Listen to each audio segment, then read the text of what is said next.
This is the Insurance Institute for Business and Home Safety's Disaster Discussions podcast, where we explore the intersection of weather and the built environment. Welcome to the Disaster Discussions podcast, where we explore the intersection of weather and the built environment. I'm your host, Rachel Penton-Gauthier. On April 20th, 2024, a supercell thunderstorm struck Rock Hill, South Carolina, producing high concentrations of severe hail up to 2¼ inch and wind gusts of 80 to 90 miles per hour that severely damaged asphalt shingle roofs and siding on residential homes and downed trees and power lines, causing roads and schools to close. Storms just like these cause billions of dollars in damage across the United States each year, responsible for more losses than tornadoes, derechos, and tropical cyclones. That's exactly why IBHS has positioned itself as a center of gravity for hail research, both at our lab and in the field. And this spring, our scientists will take part in the largest hail field research project in history. Joining me today to discuss all this and more is Jake Sorber, meteorologist and research project scientist here at IBHS. Welcome back to the podcast, Jake. Great to be here, Rachel. And I know you've been on the podcast a few times, but for those who maybe haven't heard your previous episodes, just tell us a little bit about your background and about how you got into meteorology and got here to IBHS. Absolutely. I'm going to take it way back. So when I was a kid, I was actually terrified of severe storms. And so I was your guy that would go into the basement when a tornado watch would be issued, right? So I was deathly afraid of tornadoes. I was deathly afraid that any storm, any cloud that I saw in the sky was going to produce a tornado. So naturally, I'm going to go to school to be a meteorologist, right? And so in 2016, I went to Penn State to get my meteorology degree and actually got exposed to IBHS through an internship between undergrad and graduate school. Then I went back to Penn State for my graduate degree. Worked a little bit with the Warning Decision Training Division in Norman, Oklahoma, to train National Weather Service employees how to warn on severe storms. And then I found myself here at IBHS. I got offered a position here, and so now I'm doing research on hail here with IBHS. Okay, hold on. We have to back up because you said naturally you went from being terrified of thunderstorms to studying them. So how did you overcome that fear, and how did you turn that around and become excited about weather? Yeah, absolutely. So I was passionate about snow. I loved snow. And you grew up in Pennsylvania, right? Grew up in Pennsylvania. So in the wintertime, I was always watching the Weather Channel, trying to get that forecast, trying to see the snowflakes on the 7-day forecast. So I was always fascinated with the weather, but that one specific part of weather, that one facet of weather, that severe part, terrified me. But as I grew in my knowledge of the weather, that fear became a passion because I understood now what was happening with those severe storms. That's awesome. Love to see people turn it around and make use of, kind of really just turn things around completely. And you've come a long way. You're doing some pretty extensive research here at IBHS on hail.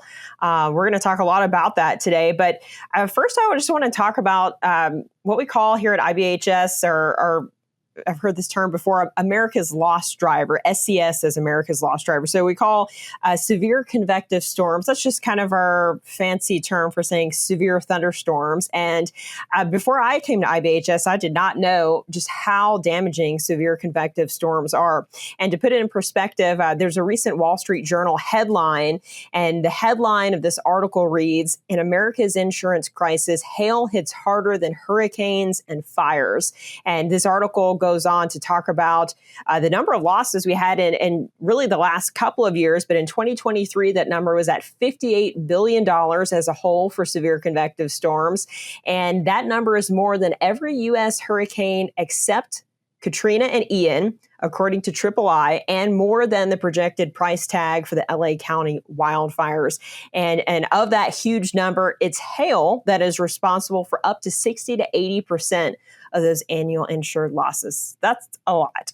Yeah, absolutely, Rachel. And they used to call hail and SCS in general, severe convective storms, a secondary peril. And now when someone thinks about that, we just laugh, because SCS cannot be viewed as a secondary peril anymore because of all these statistics that you just outlined. And like you said, hail is the large it accounts for the bulk of the loss from SCS. 60 to 80% of that loss is from hail. Yeah, I feel like historically it's, the more glamorous things like tornadoes and hurricanes, the more destructive things that really make the headlines. But hail is up there, and hail causes a lot of damage. In fact, in 2024, CoreLogic estimated that damaging hail fell on more than 567,000 single and multifamily homes in the U.S. with a combined approximate reconstruction cost value of $160 billion. So that's a lot of homes. That's a lot of families in the path of hail experiencing damage to their homes. I want to talk about why the SCS loss, it's been increasing for about the last 25 years. And hail as a loss driver in particular has been increasing. So why are we seeing that trend? Yeah, there's a bunch of reasons why this has become a huge issue in the insurance industry and for consumers as well, right? And part of that is, disproportionate inflation prices, like the cost of building materials is going up. And that we really saw that through COVID as well. Another is we're increasing the sprawl of our cities. So there are researchers that look at this and they call it the bullseye effect. And so when you're increasing the sprawl of our infrastructure around these big cities, especially in the Midwest, you are making that target larger for those hailstorms to hit. And so when those hailstorms roll over that city, the chance that they go over a large section of suburban area is higher now than it used to be. And all of that adds up. We've seen so many people relocate from other states to places like Texas, Dallas, Houston, Austin, just growing metroplexes. We have more people moving there. And that's one of the most hail-prone areas in the country, Texas, right? And we have more people in the path of these storms. Yeah, absolutely. And looking at climate as a loss driver too, like over the past few years, we've seen very active patterns, right? We've seen a prolonged pattern of the subtropical jet, which increases storm activity in the south, while storms are also going on in the north, in the northern plains. And we've also seen tornadoes encroaching more into the east, right? And so we're seeing that climate drivers are starting to signal that these storms are going to start moving more towards the east, where predominantly they used to be in the Midwest. And that's where we saw that largest hail. That's where we saw most of those tornadoes.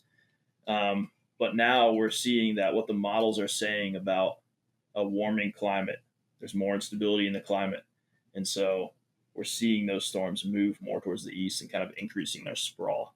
So we've had the traditional tornado alley and the traditional hail alley out across the Great Plains, but the storms have not disappeared from those areas, right? They've just moved into other areas as well. So more than one, I guess, tornado alley or hail alley. Yeah, absolutely. These areas, which may not have been as likely to get severe storms, are now seeing severe storms. And so we have to continue to gather observations, which I know we're going to talk about in a second here. But these observations are critical to understanding how climate might influence the severe weather in the United States, right? And I want to talk about Colorado. This is also one of the most hail-prone areas of the country. And when we talk a lot about building codes here at IBHS. A lot of homes are not necessarily constructed with resilience to hail in mind. But one of those areas that is thinking about hail, Fort Collins, Colorado area, Larimer County. Talk about what they are doing to try to combat this problem with hail. Of course. And we talk about the bullseye effect. And the reason the bullseye effect is a big problem is because we don't account for the hazard, right? If we accounted for the hazard on our building materials, who cares if they're getting hit by hail? Because hail is not going to damage something that's made to be hit by hail. And so Fort Collins, Colorado, and Lafayette, Colorado, and Larimer County in general, they've implemented impact-rated asphalt shingles into their code. And these impact-rated asphalt shingles are made to withstand hailstone impacts up to 2 inches. And there's some nuance there because you don't necessarily have, with the way they're rated, you don't necessarily have information about the spread of performance on those products, right? And so that's some of what IBHS does in our testing. We give homeowners and insurers that information to know among impact rated products, this product performs the best. Yeah, we're going to talk more about impact-rated shingles and the difference that they can make a little later with our case study of the day. But when it comes to the damage that hail does, it's really those asphalt shingle roofs that are responsible for 90% of those losses due to hail. The remaining home components, just another 10%. And so we know that both large hailstones and small hailstones can cause damage depending on the circumstances. So talk about just a few of those highlights we've learned so far here at the lab. Yeah. So obviously, like you just said, we've done extensive testing of hail or of the performance of products to hail here at the lab. We have an aging farm where we take different products of asphalt shingles, metal roofs, even commercial membrane roofs we have out on the aging farm. We age them for different periods of time so that we can bring them back into the lab, impact them with hailstones, and see how they perform at 5 years, 10 years, etc. To those hailstone impacts. Traditionally, we use 2-inch hailstone impacts to impact these products, but we've also done testing looking at how subsevere hail, so hail less than 1 inch, will also do damage to these asphalt shingle products. And we found that there is no such thing as cosmetic damage to asphalt shingles. You hear this term cosmetic damage. Well, it still sheds water off the roof, but it lost its granules, right? But the granules are functional because the granules on an asphalt shingle are made to shield that asphalt from UV radiation. So if you remove those, you're accelerating the aging, and now you're making it more vulnerable to the next hailstorm. In fact, I think the statistic is something like after exposure to high concentration of hail event, subsevere hail, you're 10 times more likely to have damage from the next significant hailstorm that hits your house. So those granules are not just for aesthetic purposes. It's not just to determine the color of your roof. They're actually protecting that fiberglass mat from those extreme temperatures. You talked about the aging. Talk more about why that's important. Your roof undergoes a huge range of conditions throughout every day, every season, and we're trying to capture that and then find out how these shingles respond to that, right? Yeah, absolutely. So traditionally, asphalt shingles, they're made of asphalt, but they're oxidized to make them a little bit harder, if you will, so that the sun doesn't cook them to the point where the asphalt starts to run off the roof, right? So they want to treat that asphalt, and as that UV hits that roof, it'll start to degrade the quality of that asphalt. In addition to that, even without hailstone impacts, over time, the granules come off of your roof, right? And so that's a distress that we see that controls the quality and the performance predictability of that roof. So, we're not talking about small concentrations of or large concentrations of small hail today. We're talking about some severe hail in this case study. We want to get into this event in Rock Hill that I mentioned at the top of the podcast. So this was a huge event for the Carolinas. Actually, I think I've heard you say this is one of the bigger hail events of the year, maybe even across the country. But I want to talk about hail climatology in the Carolinas. That's where our research lab is located here in South Carolina. So we mentioned earlier we saw hail 2 inches or more with 80 to 90 mile per hour winds. So talk about the climatology of this event. Was this a pretty rare event for the Carolinas? How often do we see something like this? This was a very rare event. Looking back about 10 years, this is the most severe event that has happened in this area, this region, northern South Carolina, in the last 10 years. And like you said, last year, it was the most severe event in all of the Carolinas. And so climatologically, these types of events where you get 2-inch hail in this region happen about once every 10 years, maybe 15 years. But if you coincide the 80 to 90 mile an hour winds with this 2 to 2.25 inch hail, and then it hits a densely populated area like Rock Hill, that rarity factor goes up even more. So this event is even more rare because of those coincident hazards happening at the same time. So let's talk about the meteorological setup. This was a nice Saturday afternoon, or what started as a nice Saturday afternoon. Things quickly changed. I know a lot of our IBHSers were out and about in this area, and some even had to get out of the path of the storm. So take us through the meteorological setup of the day. What happened? Yeah. So it was funny kind of because I actually was not expecting storms on this day. And SPC, the Storm Prediction Center, issued a marginal outlook for severe weather on this day. And marginal is like the lowest tier you can get Right. for risk to severe weather. And so it's like, yeah, we're just putting this here to cover our bases. Like it might happen, it might not happen. Well, it definitely happened. And they did say if storms do fire, they have potential to bring hail and damaging winds with them. They have potential to be rotating, so supercell thunderstorm. And they would generally follow this path from northwest to southeast along the border of North and South Carolina.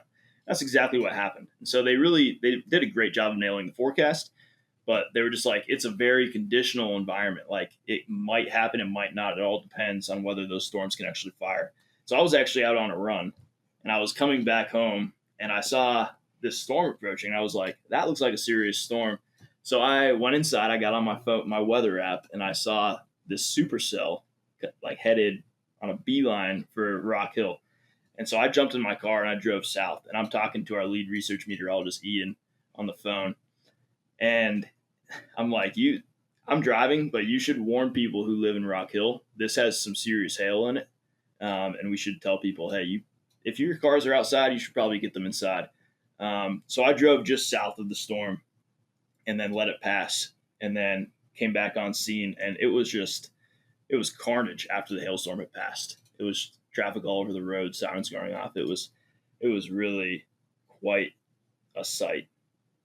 Yeah, some of the social media videos that were posted immediately after were just crazy. People pulled alongside I-77 with busted windshields and dents in their car, and it definitely seemed chaotic. So you were there within minutes after the storm had passed through. I was there within minutes. I got like one or two pea-sized hailstones on my car because I was that close to the south side of the storm, the rear flank gust front. So yeah, I was right there. So talk about some of the areas that saw the worst hail, coincided with those damaging winds. Where in Rock Hill was the worst of this, and what are some of the areas that reported the most damage? Yeah, so like I said, immediately on scene, the damage was substantial. Like there was vegetation covering the road, there were trees down over the road, traffic everywhere. There was even this eerie hail fog that kind of hovered over the ground from all the hailstones, kind of cooling the surface right there. But what I found were high concentrations of hail, and a lot of hailstones were approaching 2 to 2.25 inches, right? And so these hailstones, not only were they large, but they were also wind driven because in this region of the storm is also where you had the 80 to 90 mile an hour rear flank gust front winds. And so these wind driven hailstones were shredding siding, busting out windows. You mentioned pictures on social media. There were pictures on social media where people had hailstones in their bed. Gosh. Because the hail was getting in through the windows. That's just crazy. And so, yeah, so the damage was very severe and mostly confined to the south end of Rock Hill. So south of Main Street in Rock Hill, which basically cuts it in half east to west. The damage was mostly south of that I saw on that siding and windows.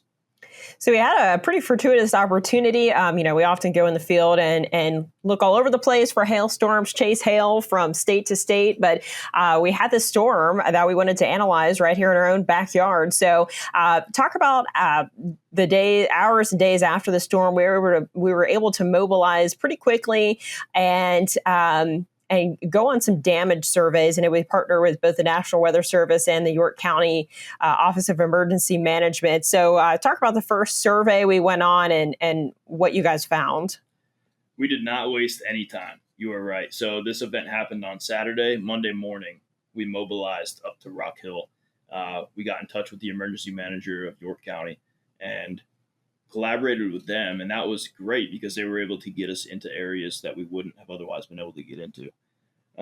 So collaborating with them, we were able to go around. My goal for documentation of the hail swath was to look for damage to siding windows from the road so that I could visibly see the damage and I can mark points to kind of map out that hail swath where that hail fell. Right. And talk about what is a hail swath. Absolutely. So a hail swath is what we say when we're talking about where the hail fell out of the storm on the ground.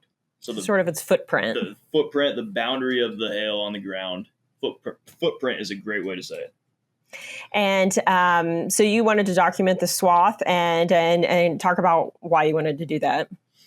Yeah. So part of the reason that we wanted to document the swath was so we can get observations of damage and compare them with things like hail swath products. Okay. So in doing that, we can understand how well did these hail swath products predict where that hail was falling, how big that hail was, and then how can we use those hail swath products to then correlate claim severity with hail severity, so on and so forth. And so that's a big reason why we wanted to actually document visually, okay, where was this hail? Where did it fall? In addition, we had employees, folks in Rock Hill that gave us information about, okay, I saw pea-sized hail on my home.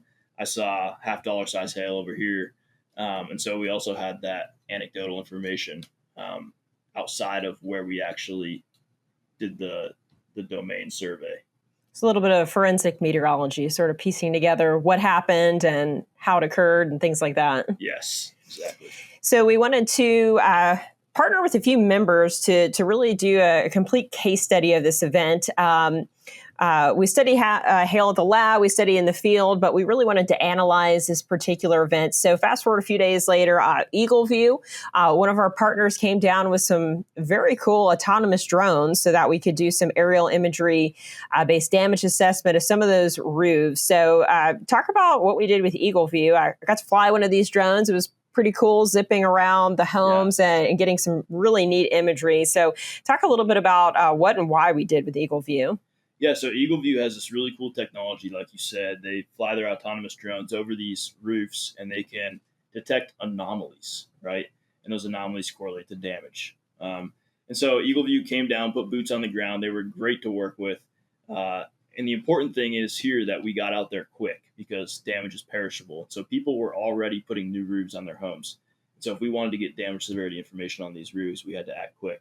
And so, like you said, you joined us, Rachel, and another colleague of ours, TJ, and we went up to Rock Hill to work with Eagle View to fly these drones over these roofs to gather damage information on these asphalt shingles. And what we could do then is we can take these anomalies, which correlate to damage, and we can compare that with roof age, roof slope direction, and some other variables to tease out what are some key variables in determining roof damage. And we found some interesting things from the damage, right? At first look, it looked like the damage severity increased as the roofs got newer, which is completely opposite what we see in the hail lab. But as you piece it out, what we actually found was that we think we're seeing relative performance differences between neighborhood subdivisions. And so when you split them up by subdivision, when you split them up by asphalt shingle type, so 3-tab asphalt shingles versus architectural, you start to tease out why you saw that weird increase in performance when you got the newer asphalt shingles. It wasn't that at all. It was actually these other controlling variables that were lending the appearance of that increase in performance. And so what's supported by relativity seen in the lab, we also saw in Rock Hill. We have a difference in performance between what might have been different asphalt shingle products in different neighborhoods. So we think that one street had a certain asphalt shingle product, and then we kind of went to a nearby section, and you determined they likely had a different product on their roof. So that really goes to show that the product that is on your roof, they vary a lot, right? And it matters what you have on your roof. Absolutely. On our impact ratings, our impact ratings. So the reason I say that is because every shingle on our impact ratings are impact rated according to the steel ball drop test. But there's a wide spread in performance between the excellent performer and the poorest performer. And so if you had that poorest performing impact rated product on your roof, you would have a much different outcome given 2-inch hail than that excellent performer. And we do want to say, though, with these particular roofs, we're pretty sure that none of these roofs did have impact rated shingles on their roofs, right? None of them would have had impact rated shingles on their roofs because of what we talked about and how rare this event was. It just wouldn't make sense from a supply and demand standpoint for any of these homeowners to have impact rated shingles just on their roof. Not readily available in the Carolinas. They just can't go get them at their local ABC supply chain or Home Depot or Lowe's. They're just not available. One of the things that comes to mind is I remember walking up to a door. We were knocking on the doors to ask the homeowners for permission to fly the drones. And so many of the houses just had literal piles of granules. I mean, they must have been an inch thick of granules outside their front door. That was just crazy to see that amount of granules on the ground. Yeah, you take what we do in the lab and we talk about granule loss all the time. And then you're out there and you're like, why is there sand all over the sidewalks? Yeah. And you look closer and it's like, no, these are granules from the roofs. This is not a black sand beach. These are granules from an asphalt shingle. That was just wild to see. Wild. So we also partner with Verisk, another one of our member companies who contributed one of two significant internal claim studies and conducted it relative to their Respond Hail Impact Energy Swath product that estimates hail impact energy at the surface. So you kind of mentioned these products already. We talked about what a hail swath is. So these products use hail kinetic energy flux as a proxy for damage. That's something we're studying here at the lab. So talk about what that is and why it uses hail kinetic energy flux. Right. Traditionally, hail swaths try to estimate the maximum size of hail.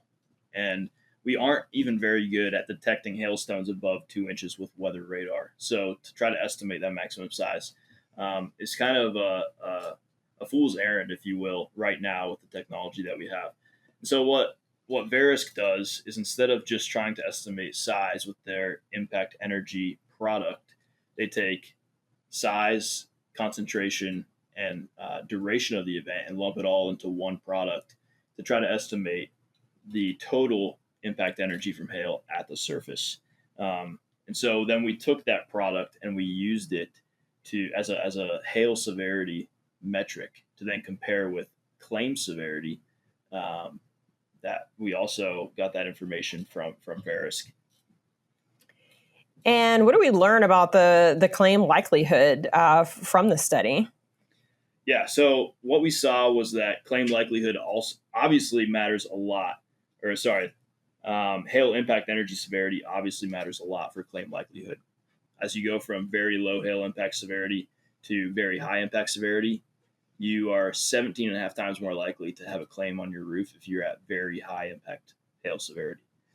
And then you add in age, right? We talked a little bit about age. Age matters a lot at low impact severities in terms of whether or not you had a claim on your asphalt shingle roof. Okay.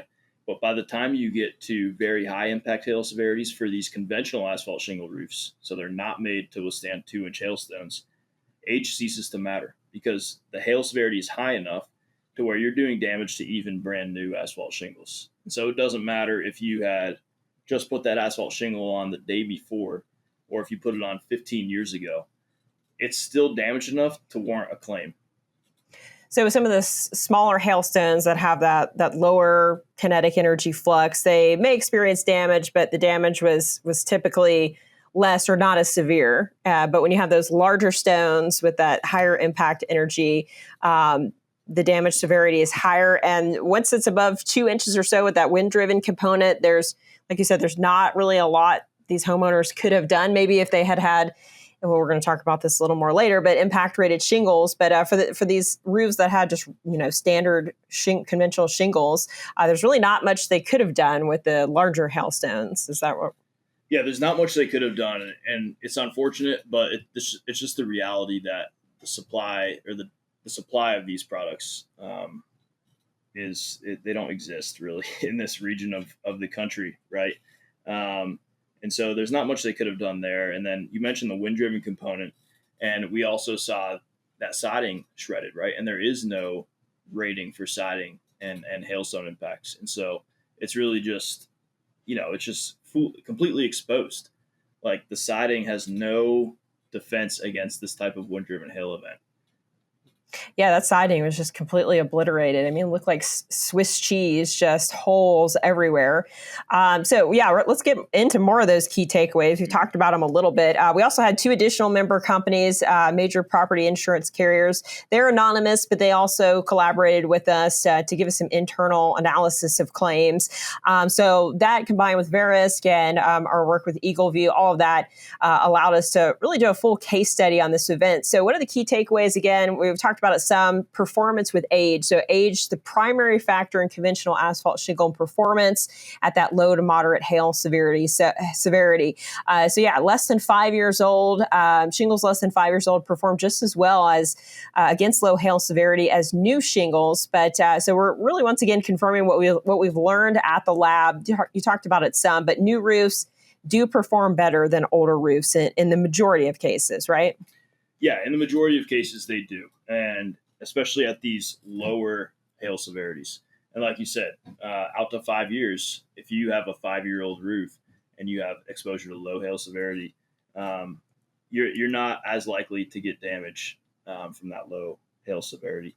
And so, yes, age is a huge issue at lower hail severities, and then as you start to get towards those high hail severities, age becomes less of an issue. But then you also start to see some difference between those new and 5-year-old products as well.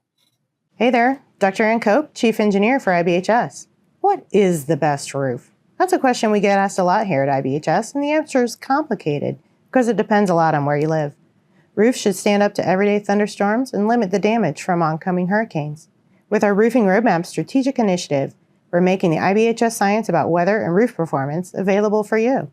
Visit ibhs.org/roofing roadmaps and take our Roof 101 course right now to learn about asphalt shingles, America's most popular roof cover.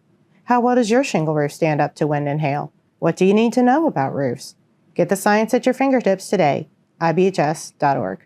Yeah, so if we think about this dependence on age and how it wanes with hail severity, but at the lower hail severities, we see a large dependence. If we think about a hailstorm and a supercell thunderstorm, the largest hail is going to fall closest to that updraft. And then further from that updraft, you're going to have smaller hailstones. And smaller hailstones actually make up the bulk of the hail swaths from these supercell thunderstorms. And so if we think about this and we take it in a spatial sense and we take a cross section through that hail swath, right? Maybe you can't mitigate effectively with conventional asphalt shingle products in that largest hail. But if you were to go out further away from that updraft and towards those smaller hailstones, you start to see more of a spread in dependence on age. And so maybe a 5-year-old roof is 50% less likely than a 10-year-old roof to experience hail 4 kilometers from the updraft. Maybe your exposure is to 1-inch hail.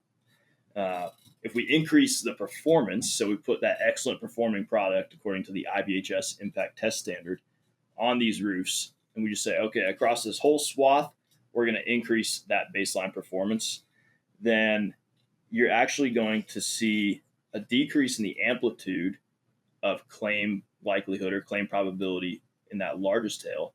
And you might eliminate the damage potential of those smaller hailstones too at those further distances from that hail swath. And so of all the roofs you analyzed in Rock Hill that experienced this event, if they all had impact rated shingles, we know that with some of those bigger hailstones and the wind driven ones, maybe they likely still would have had a claim. But for those, not every home in this swath experienced the 2-inch stones, right? Some were an inch and a half, or even less than that. So those smaller stones, maybe they wouldn't have experienced a claim at all if they had impact rated shingles on the roofs. Is that what you're saying? That's exactly right. And so really the idea is to raise the baseline performance and narrow the swath of damage from these hailstorms, right? And that's that's the goal in terms of hail mitigation. It's not necessarily to completely eradicate all damage, because if you get a 4-inch hailstone on your roof, you're going to have damage. Okay. If you get a 2-inch hailstone or a 1.5-inch hailstone on an excellent performing roof that's made to withstand 2-inch hailstones, the probability that you have damage is lower, and the probability that you completely eliminate damage from like 1-inch hailstones is high, right? Yeah, so maybe your roof makes it through this storm fine, and maybe you don't need a roof replacement until the next storm or the storm after that. You get a little extra time out of your roof, which I think is what we would all like, both insurers and homeowners alike, right? Of course, right. And this is how we start to bend down that loss curve.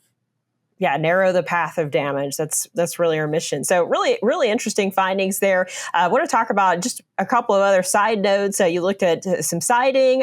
Some of these roofs also had solar panels on them, and also want to talk about trees in the neighborhood. So as you mentioned, the siding damage was pretty extensive.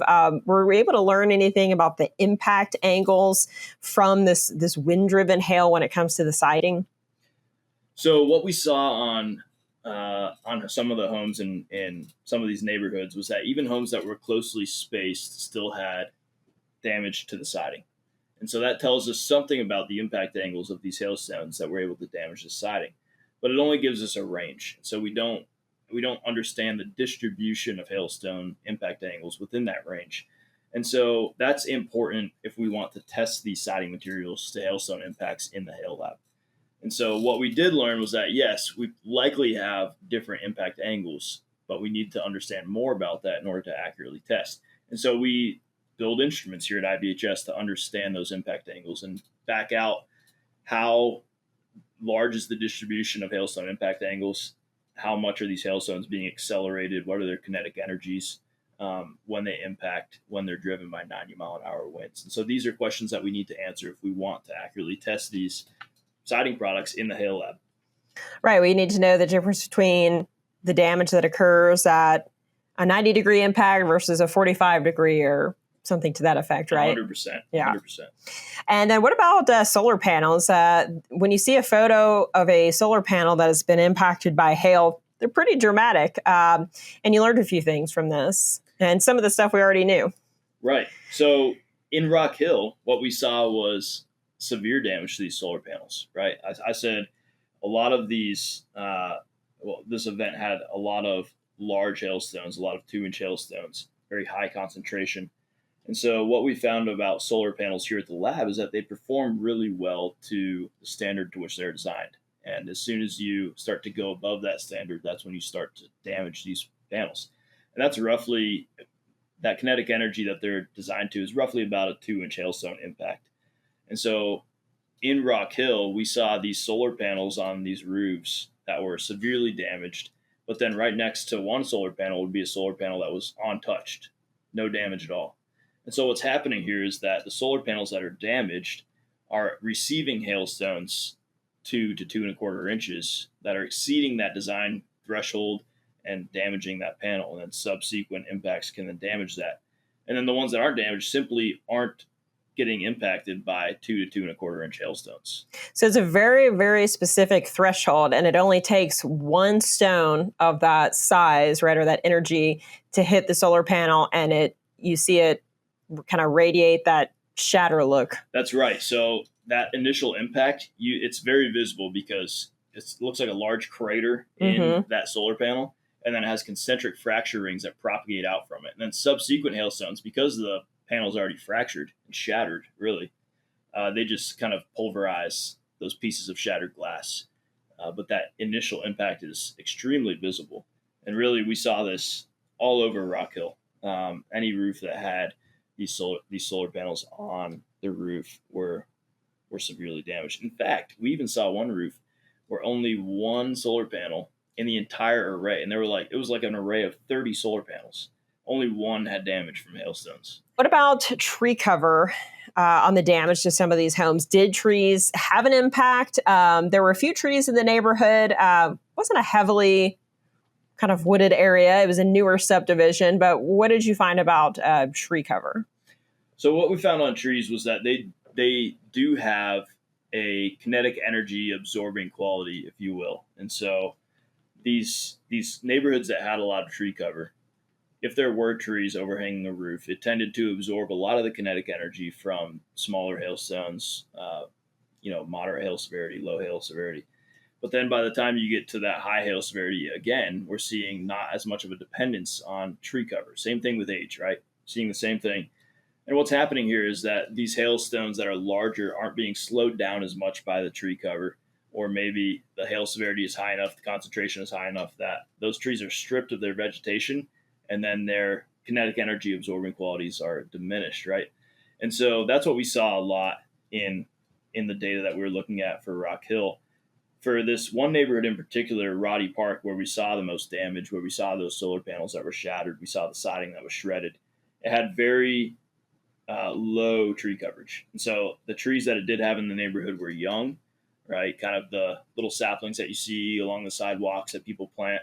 There were no mature trees to kind of absorb those hailstone impacts. In addition to that, I think I would be remiss to not say having a tree overhanging your roof and having 80 to 90 mile an hour winds. If that tree were to fall on your house, it would probably outdo the benefits of Right, that's what I was thinking. Absorbing, if the tree manages to stand, yes, perhaps it absorbs some kinetic energy. Right. This reminds me of when you see those videos of people putting the little rigged up pool noodle things on top of their cars ahead of hailstorms. Have you ever seen that? I have seen that. Blankets, cardboard. I imagine they're trying to absorb some kinetic energy before. Right, that's exactly what they're doing. They don't want that hailstone to put all its kinetic energy on their windshield. Basically. Right. So trees could help. Wouldn't put all my money on that though with the 80 to 90 mile per hour winds. Right. Certainly trees are very damaging and a big threat in weather like this. So yeah, really interesting case study. Really great opportunity to take advantage of this event. And the more we can learn about hail, the better. We talked a little bit about it earlier. We need to learn more about radar detection of hail. It's not always easy to look at a radar image and know exactly what is actually happening on the ground. So tell me about this. What do we need to learn and why is this so important? So talking about radar imagery and what's happening on the ground, a lot of the hailstone swath products, I mentioned this before, they try to detect hailstone size based off of different variables that we can get from weather radar. One of the most popular ones is MESH, maximum estimated size of hail. The way it detects hailstones and estimates the size is it looks at the radar beam above the freezing level. So this is 20,000 feet above ground level. And it looks at how much power is returned to the radar. We call this radar reflectivity. And that's directly proportional to the size of the hailstones or the raindrops, hydrometeors. But the problem is once you get really large hailstones, reflectivity starts to break down. This type of scattering changes. And so I said earlier, we don't have much skill at detecting hailstones above 2 inches. And so to understand different variables of weather radar and to understand how these correlate with hail size is important. And so doing field research like IBHS has done since 2012, collecting observations of hailstones from these storms helps us to understand a lot about what environments make this really large hail. What's specific about the storm anatomy makes really large hail, and so on and so forth. And what some of the things we found is that the width of the updraft, so basically the area that hailstone has to live before it falls out of the thunderstorm, influences how large it is before it hits the ground.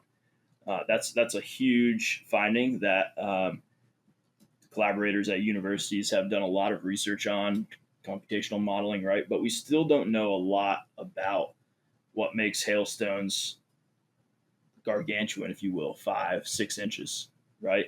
So that's part of what we do with this hail field study, is look into those variables of the environment, of the storm, and how that controls hailstone characteristics. You're not a fan of skinny updrafts, right? No skinny updrafts here.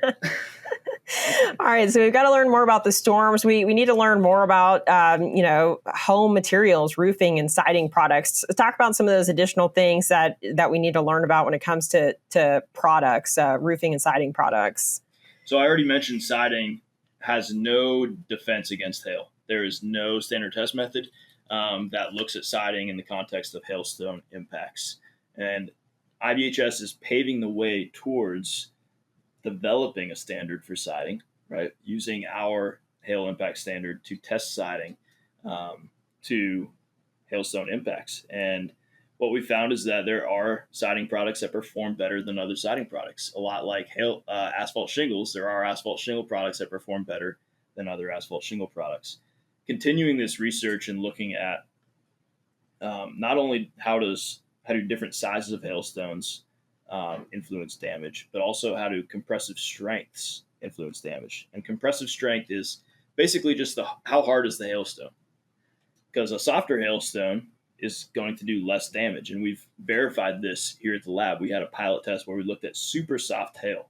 We've termed it snowball hail. It's just very soft, has very low compressive strength, and it does do less damage than a standard hard and soft hailstone.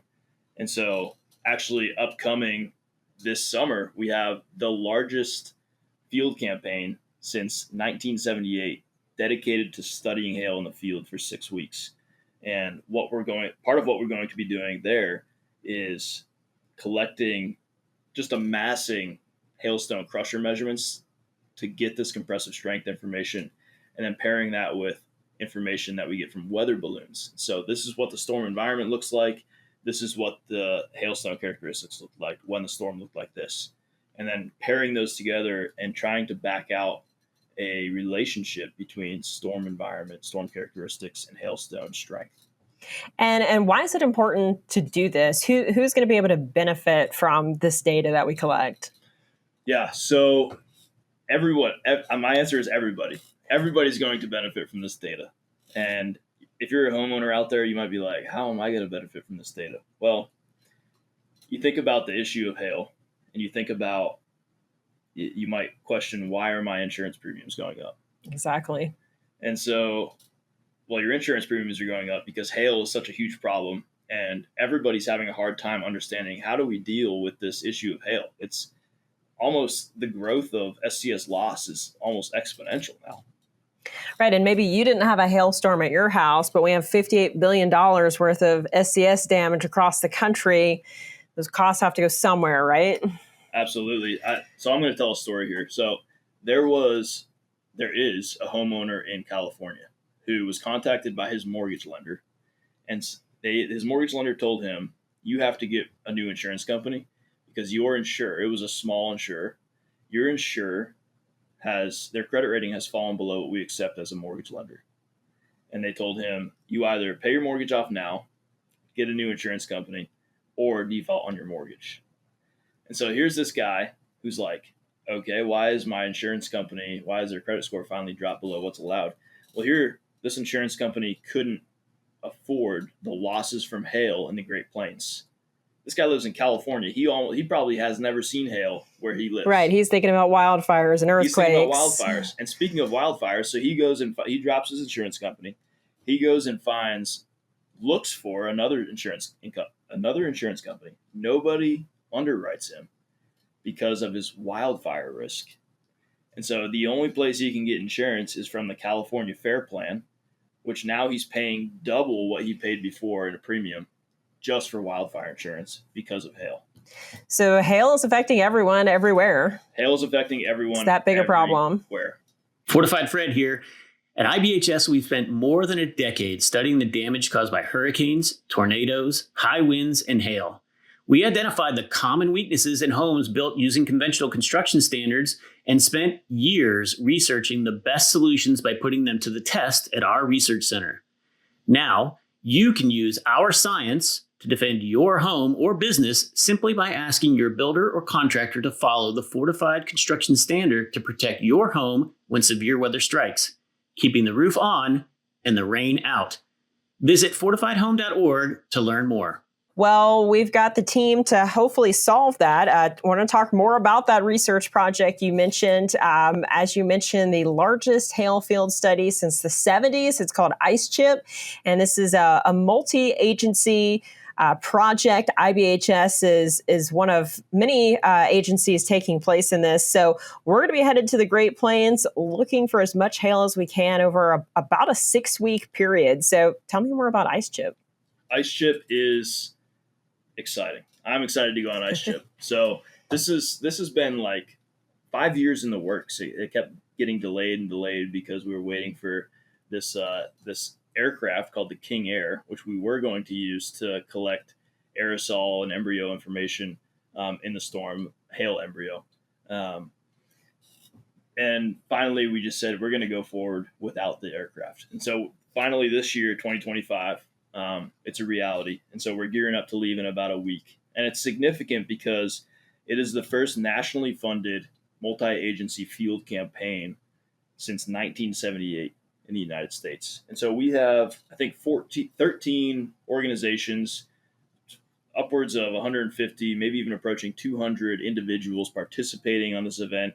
People from Canada, Germany, Australia, obviously the United States, are all converging in the Great Plains to study hail in the environment.